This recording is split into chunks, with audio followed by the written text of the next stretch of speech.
Hey everyone, welcome to my channel. If you like tech and helpful tips, don't forget to subscribe. Let's get started. You've just spent time mashing potatoes, only to find they're overwhelmingly salty. A common kitchen mishap that can feel like a culinary disaster. But don't despair. There are several effective ways to rescue your spuds from the salt monster and turn them into delicious, perfectly seasoned comfort food. The key is understanding that you need to either dilute the salt, balance its flavor, or add more unsalted volume. Let's start with the most straightforward approach: adding more unsalted ingredients. If you have extra potatoes on hand, this is your best bet. Simply boil or steam a few more potatoes, mash them completely plain, no salt, no butter, no milk, and then gently fold this unsalted mash into your overly salty batch.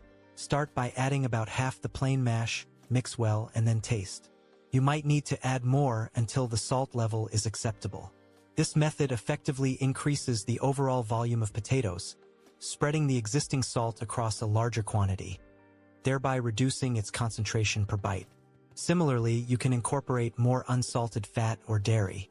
Think about adding a generous knob of unsalted butter, a dollop of sour cream, cream cheese, or even a splash of unsalted heavy cream or milk. These ingredients not only add richness and creaminess but also dilute the salt and, in the case of fats, can even coat your tongue, making the salt less perceptible. Always add these gradually, mixing thoroughly and tasting after each addition to avoid overcorrecting or changing the texture too much. Another powerful technique is gradual liquid dilution. If your potatoes can handle a slightly looser consistency, warm up some unsalted milk, low-sodium chicken broth, or vegetable broth. Slowly drizzle a small amount into the mashed potatoes while stirring continuously.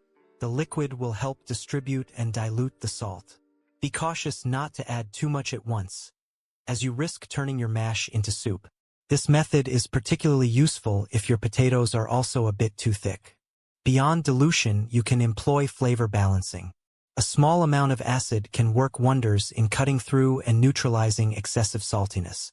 A squeeze of fresh lemon juice or a tiny splash of apple cider vinegar can brighten the flavor and make the salt less prominent. Start with just a quarter teaspoon, mix, and taste. You'll be surprised how effective this can be. Similarly, a pinch of sugar can help balance the overall flavor profile, though be very careful not to make your potatoes sweet. We're talking about a tiny amount, just enough to round out the taste.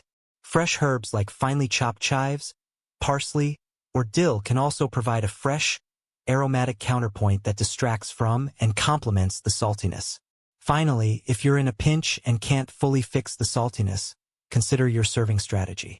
Serve the overly salty mashed potatoes with very bland, unsalted components. This could be plain roasted chicken or turkey, steamed unseasoned vegetables, or even a gravy made without extra salt. The idea is that each bite containing the salty potatoes will be balanced by a bite of something unsalted, allowing the overall meal experience to be more harmonious. Remember, the best defense is a good offense. Always taste your potatoes before adding salt, and add it incrementally, mixing and tasting as you go. This proactive approach will prevent most salty potato mishaps. Thank you for watching, and don't forget to like this video and subscribe for more kitchen tips and tricks.